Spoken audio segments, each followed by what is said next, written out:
आज हम करने वाले हैं कंकाल तंत्र। क्या करने वाले हैं? कंकाल तंत्र और स्केलेटन सिस्टम। जो आपके बायोलॉजी के कोई भी एग्जाम हो उसके अंदर यहाँ से एक या दो क्वेश्चन तो आता ही आता है। देखो, कंकाल शरीर की आंतरिक अंगों को या अंगों की रक्षा करता है। क्या करता है? रक्षा करता है तथा जंतुओं को चलने फिरने में सहायक करता है। कंकाल दो प्रकार के होते हैं, एक होता है बाह्य कंकाल, एक होता है आंतरिक कंकाल। एक बाह्य कंकाल और एक आंतरिक कंकाल होता है। देखो, बाह्य कंकाल, बाह्य कंकाल यह शरीर के बाहर होता है। क्या होता है? शरीर के बाहर होता है और शरीर के संपूर्ण अंगों को रक्षा प्रदान करता है। जैसे इसके एग्जाम्पल देखते हैं, जैसे केकड़ा, तेल चट्टा, मकड़ी, चीडा और चींटी, यानी ये सब बाह्य कंकाल के जीव होते हैं। यानी इनके बाहर वाली साइड पर इनकी हड्डी यानी कंकाल पाया जाता है। एक कछुआ होता है। कछुआ में आंतरिक और बाह्य कंकाल दोनों पाए जाते हैं। इसके जो हाथ और पांव तथा सिर में आंतरिक आंतरिक कंकाल पाया जाता है और शेष जो अंग होते हैं उनको बाह्य कंकाल पाया जाता है। ठीक है। एक आता है आंतरिक कंकाल, यानी एक बाह्य कंकाल हो गया और एक आंतरिक कंकाल। यह शरीर के मांसपेशियों के नीचे पाया जाता है। यह शरीर के आंतरिक अंगों की रक्षा करता है, जैसे कुत्ता, बिल्ली, मानव और सांप, और आप बोल सकते हो ईटी, यानी आदि। आगे देखिए, कंकाल। कंकाल तंत्र अस्थि और उपास्थि से मिलकर बनता है। एक होती है उपास्थि और एक होती है अस्थि। जो उपास्थि होती है, उपास्थि यानी कार्टिलेज, यह मुलायम होता है क्योंकि इसमें केवल कैल्शियम फास्फोर पाया जाता है और इसके अंदर कैल्शियम कार्बोनेट नहीं पाया जाता। यह नाक, कान तथा बड़ी तथा बड़े हड्डियों के शीर्ष भाग पर पाया जाता है। एक होती है अस्थि यानी बोन। यह बोन बहुत कठोर होता है क्योंकि इसमें कैल्शियम फास्फोर के साथ साथ कैल्शियम कार्बोनेट दोनों पाए जाते हैं। अस्थियों में 54 से 58% तक कैल्शियम फास्फोर पाया जाता है और अस्थियों में रक्त, नलिकाएं और तंत्रिका तंत्र भी पाए जाते हैं। आगे आते हैं, अस्थियों में 50% जल और 50% कार्बनिक पदार्थ पाए जाते हैं। आगे बताएगा उपास्थि। उपास्थियों में तंत्रिका तंत्र और रक्त नालिका नहीं पाई जाती, लेकिन भोजन और ऑक्सीजन की आपूर्ति लसिका द्वारा की जाती है। आगे, मानव शरीर में उपास्थियों के बिना, तो ये उपास्थियों के बिना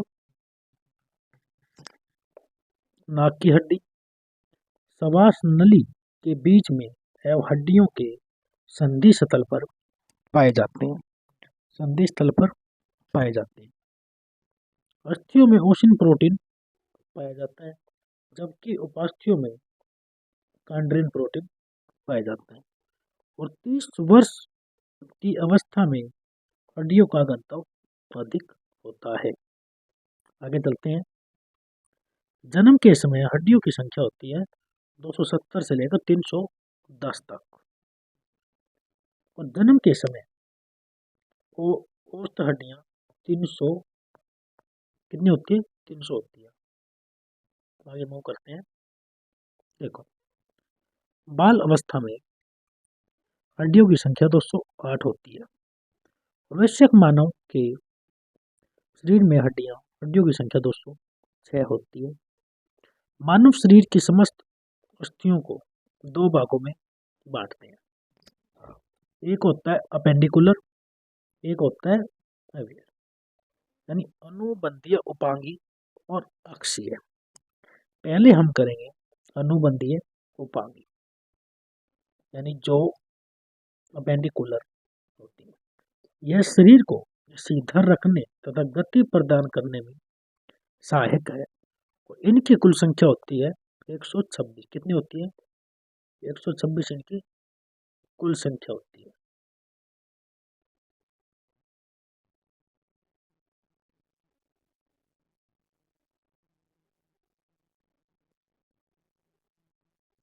देखो, हम स्टार्ट कर रहे हैं हाथ से। एक हाथ में हड्डियां होती है 30। कितनी होती है एक हाथ में? एक हाथ में 30 हड्डियां होती है। यानी अगर हम देखो, पहली हड्डी हो जाती है ह्यूमरस। पहली हड्डी कौन सी हो जाती है? ह्यूमरस हो जाती है पहले। और उसके बाद रेडियस। क्या आता है? रेडियस। उसके बाद एक हो जाती है अल्ना, और ये होती है कार्पल, यानी कलाई की हड्डी। ये हो जाती है अपनी 8। और एक होती है मेटाकार्पल, जो हथेली, ये होती है 5।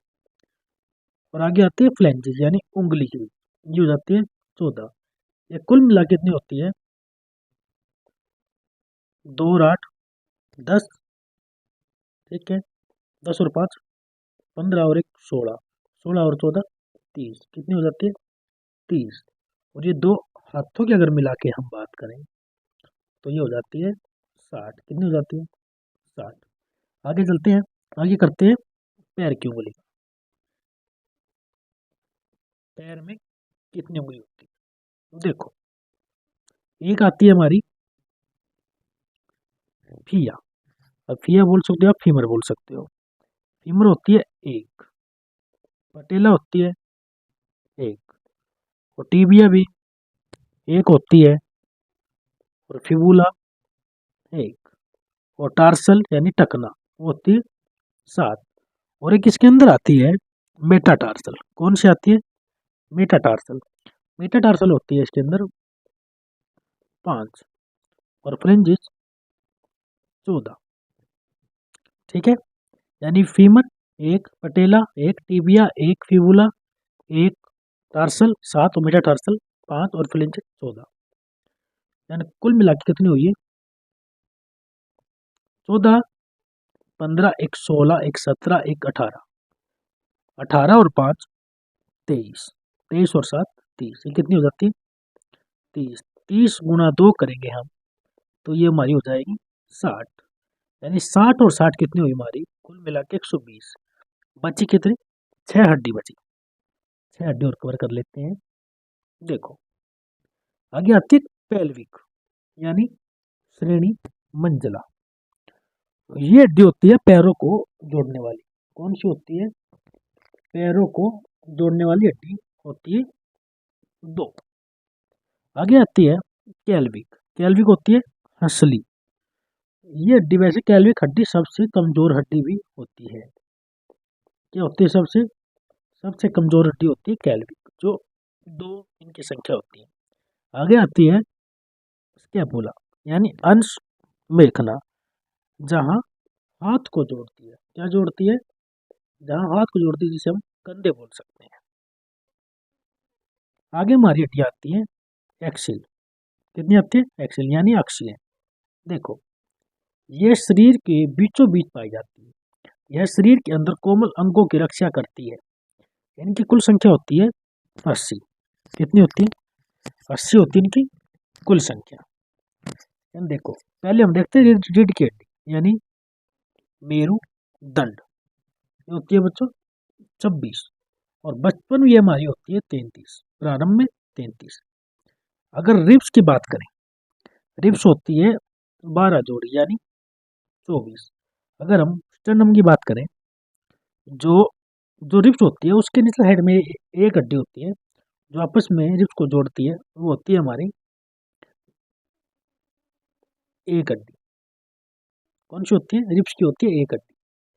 आगे आती है सिर, खोपड़ी, ये होती है हमारी 29 हड्डी।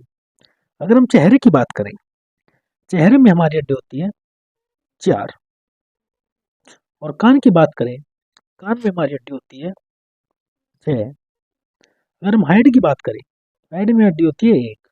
अगर कपाल यानी कैर्नियम की बात करें तो ये हड्डी होती है हमारी 8। ये हाइड होती है गले के नीचे, गले के नीचे वाले हिस्से में।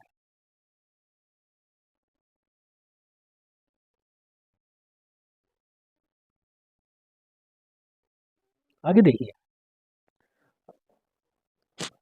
आगे क्या बताया गया इसके अंदर हड्डियों के बारे में विविध तत्व। गर्दन में हड्डियों की संख्या 7 होती है। कितनी होती है? 7 होती है गर्दन में हड्डियों की संख्या। कान में हड्डियों की संख्या यानी 3 हड्डियां होती है, और कान 2 होते हैं, यानी 3 को 2 से गुना किया, कुल मिला के 6 हड्डियां होती हैं कान में। यानी इसकी एक ट्रिक है, जैसे कान की अगर हमने हड्डी याद करनी है, MIS, MIS यानी मिस। पहली हड्डी हमारी मिलीस, मिलियस, ये कितनी होती है? 1। इन पर 1। और स्टेपस की बात करें तो ये भी हमारी 1 हड्डी होती है। अगर हम शरीर की सबसे छोटी हड्डी की बात करें तो वे होती है हमारी स्टेपस। देखो आगे चलते हैं, आगे इसके अंदर क्या पूछ रखा है? शरीर की सबसे छोटी हड्डी स्टेपिस होती है, ये कान के बीच में पाई जाती है। अगर हम शरीर की सबसे सबसे बड़ी हड्डी की बात करें तो वो होती है हमारी फीमर, यानी जो जांग के पास पाई जाती है। सबसे कमजोर हड्डी की बात करें तो वे होती है हमारी कैल्विक, यानी कॉलर, यानी कॉलर में जो हमारे कॉलर होते हैं उसके पास पाई जाती है। आगे सबसे मजबूत हड्डी होती है जबड़े की, यानी डेंट्री की। और सबसे चमकीली हड्डी होती है हमारी टीबिया। कौन सी होती है? टीबिया। पैर की हड्डी होती है खोखली। कैसी होती है? खोखली। और पटेला सिस्माइड बोन का बना होता है। तो पटेला होता है, किसका बना होता है? वो सिस्माइड बोन का बना होता है। जब हम बैठते हैं तो ईसीएम नामक हड्डी पर जोर पड़ता है, जो पेल्विक का एक भाग है। आगे यहाँ मांसपेशियां तथा अस्थियां मिलती है, उसे टेंडन कहते हैं। क्या कहते हैं? टेंडन। आगे देखिए, जहाँ अस्थियां दूसरी अस्थि से मिलती है उसे लिगामेंट कहते हैं। क्या कहते हैं? लिगामेंट। देखो यहाँ पे मांसपेशी और अस्थि, अगर हम मांसपेशी प्लस हम अस्थि की बात करें तो ये हमारा हो जाएगा टेंडन। क्या हो जाएगा? टेंडन। अगर हम यानी हड्डी को हड्डी से मिलाएं, क्या करें? हड्डी को हड्डी से मिलाएं, यानी बोन प्लस बोन, तो ये हमारा क्या हो जाएगा? ये हमारा हो जाएगा लिगामेंट। क्या हो जाएगा? लिगामेंट हो जाएगा हमारा। आगे चलते हैं, अस्थियों की जोड़ के पास, जो अस्थियों की जोड़ होते हैं उसके पास साइनोवियल नामक एक द्रव पाया जाता है। क्या पाया जाता है? द्रव, जो हड्डियों को मुड़ने में मदद करता है। इसी द्रव की कमी से गठिया नामक रोग होता है। ठीक है, समझ में आ गया अच्छे से? खोपड़ी में पीछे की ओर एक खाली जगह होता है जिसे हम फोरमेन यानी मेग्नम कहते हैं। फोम या मेग्नम कहते हैं। आगे चलते हैं, देखिए आगे आती है अस्थि कोशिका। यानी अस्थि कोशिका के कितने प्रकार होते हैं?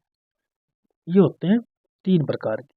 पहला ओस्टियोक्लास्ट, दूसरा ओस्टियोब्लास्ट, और तीसरा ओस्टियोकाइट। यानी पहले के अंदर क्या कहते हैं? ओस्टियोक्लास्ट के अंदर क्या कहते हैं? यह खराब अस्थियां कोशिकाओं को खाकर खत्म करता है। इसे बोन ईटिंग सेल कहते हैं। क्या कहते हैं? Bone eating cell. आगे, और जो ओस्टियोब्लास्ट है यह अस्थि का निर्माण करता है, अतः इसे बोन फॉर्मिंग सेल कहते हैं। क्या कहते हैं? Bone forming cell.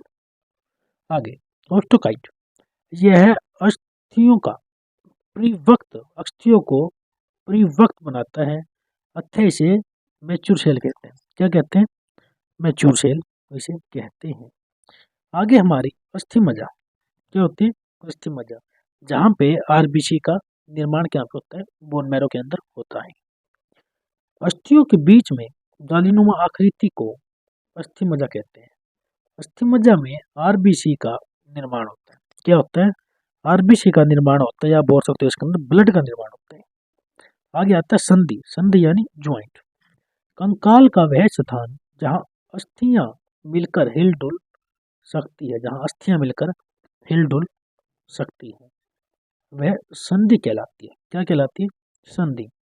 संधि वाले स्थान पर एक खाली जगह यानी खाली गुहा पाया जाता है, जिसे हम साइनोवियल कहते हैं। क्या कहते हैं? साइनोवियल कहते हैं। देखिए, ज्वाइंट, ये हमारा हो गया ज्वाइंट। पहला अचल, दूसरा अपूर्ण, तीसरा पूर्ण। यानी अचल के अंदर क्या आता है? अचल के अंदर आता है खोपड़ी, एक खोपड़ी आती है, और एक हमारा इसके अंदर दांत आ जाता है। और जो है पूर्ण होता है, इसके अंदर हमारी रिब्स आ जाती है, और एक बैकबोन आ जाती है। क्या आ जाती है? बैकबोन आ जाती है।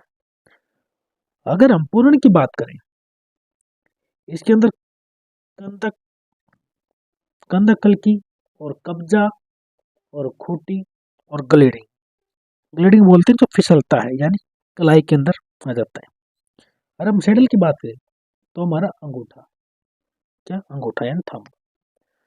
इसके अंदर क्या गया? यानी बाल एंड सॉकेट, जिसके अंदर पेल्विक से जुड़ने वाला, यानी जो भी पेल्विक से जुड़ते हैं, जैसे पैर कमर से जुड़ता है, हाथ कंधा से जुड़ता है। आगे आता है कब्जा यानी हिंग। हिंग जो यानी जो एक ही तरफ खुले, जैसे कोहनी, घुटना, एक तरफ खुलने वाले को हम बोलते हैं हिंग, यानी कब्जा। आगे आता है खूंटी यानी पायरेट। पायरेट के अंदर क्या आता है? पायरेट के अंदर आता है गर्दन, यानी गर्दन में जो ज्वाइंट है उसे बोलते हैं पायरेट। आगे आता है ग्लेडिंग। ग्लेडिंग के अंदर आता है जैसे फिसलती रहे कलाई हमारी, कलाई हमारी इसके अंदर आ जाती है। आगे सैडल, सैडल के अंदर आता है हमारा अंगूठा यानी थंब आता है हमारा। ठीक है, आगे मूव करते हैं।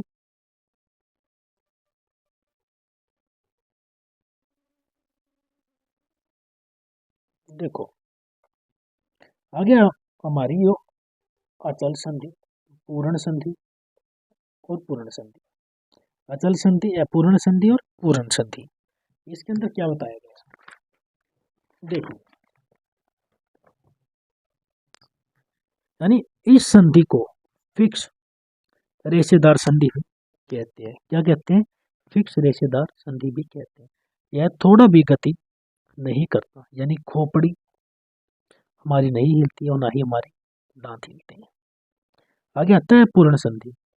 यह संधि जहाँ पाई जाती है वह थोड़ा थोड़ा गति करते हैं, या थोड़ा थोड़ा गति में देखने को मिलते हैं, जैसे फसल कशेरुक यानी मेरुदंड, या बोल सकते बैकबोन। आगे आता है फ्रीमोबल यानी पूर्ण संधि। यह संधि अस्थियों का विभिन्न दिशा में गति प्रदान करता है, और यह 5 प्रकार की होती है। ये हमने पढ़ ली, पांचों की पांच। यानी जो कंदुकल की होती है, इस प्रकार के संधि में एक गुहा खाली स्थान होता है, तथा जो अड्डी इसे जोड़ती है उसका ऊपरी भाग गोल होता है। यह सभी दिशाओं में घूम सकती है, सभी दिशाओं में घूम सकती है। पहली आती है हमारी पेल्विक यानी फीमर, नेक्स्ट आती है स्केपुला यानी उमरस, यानी हम दूसरा देखते हैं। नंबर 2 पे है हिंग यानी कब्जा संधि। यह संधि केवल एक ही और गति करती है, जैसे कोहनी और घुटना, कोहनी और घुटना। आगे आती है पायरेट ज्वाइंट यानी खूंटी संधि।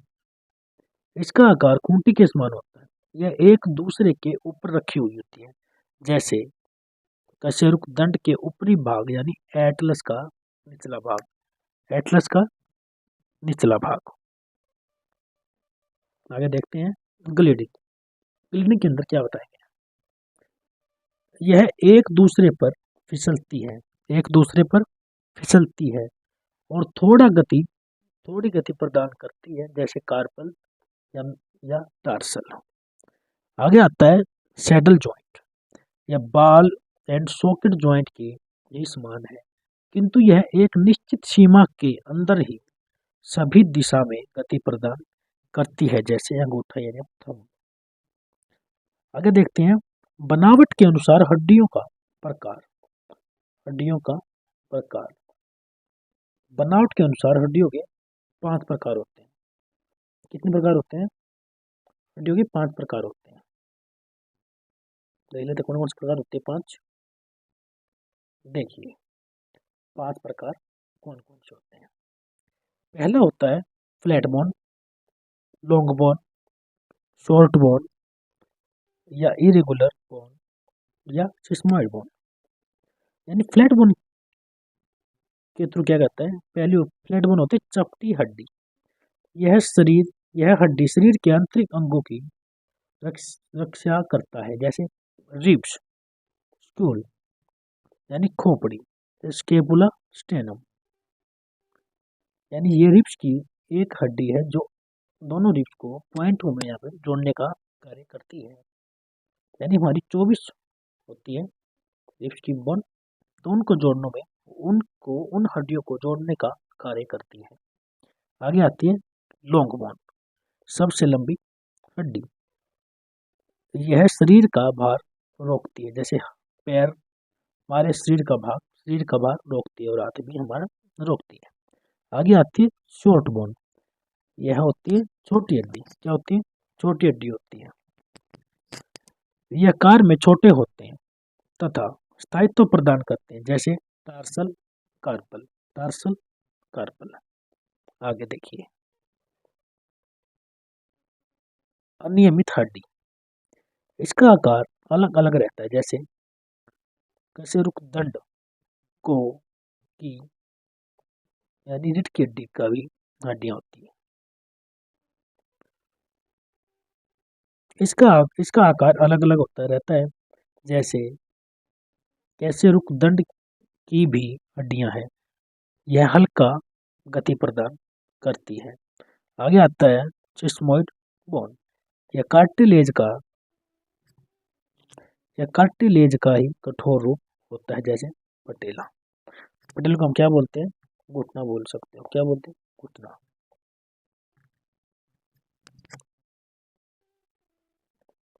आज करते हैं यहीं तक। अगर आपको वीडियो पसंद आई हो तो आप हमारी वीडियो को लाइक और आप हमारे चैनल को सब्सक्राइब जरूर कीजिए।